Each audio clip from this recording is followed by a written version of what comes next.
সম্মানিত ভিউয়ার দেখেন আলুর যে বর্তমান পরিস্থিতি, আলুর এই দেখেন এখনো স্টক করে কতগুলো আলু রাখা হয়েছে। এই আলুগুলো এখনো বিক্রি হয় নাই। এই যে আমাদের এক কৃষক মামা উনি আসলে এই আলুগুলো নিয়ে হতাশা হয়ে আছে। আসসালামু আলাইকুম মামা, ভালো আছেন? ওয়ালাইকুম আসসালাম। আচ্ছা আলু তো কোনো মতেই বিক্রি করা যাচ্ছে না।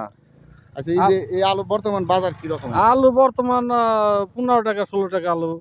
15 থেকে 16 টাকা কেজি। দেখেন এই যে এই আলুগুলো এখনো বিক্রি হচ্ছে না। আসলে এইভাবে যদি দাম পায় মনে করেন, তাহলে কি কৃষক আগামীতে কি আরো চাষ না, করবে? আগামীতে চাষ করা সম্ভব না। এক বিঘায় 40,000 30,000 টাকা লস। দেখেন সম্মানিত ভিউয়ার ওনারা প্রতি বিঘায় প্রায় 30 থেকে 40,000 টাকা খরচ হয়েছে। কিন্তু 20,000 টাকার মতো ওনাদের টাকা উঠবে না। এই কারণে ওনারা আলুর প্রতি অনীহা। আচ্ছা মামা, তাতে আপনার প্রতি বিঘা খরচ কিরকম হয়েছে?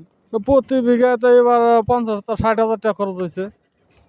আপনারা শুনতে পাইছেন অবশ্যই। দেখেন প্রতি বিঘায় তারা 50 থেকে 60,000 টাকা খরচ হয়েছে। কিন্তু এখনো আলু নিয়ে ওনারা হতাশায় আছে। এটা লোকেশন হচ্ছে আপনার বাঙ্গালা, ঘিওর মানিকগঞ্জ। ধন্যবাদ সবাইকে। আসসালামু আলাইকুম।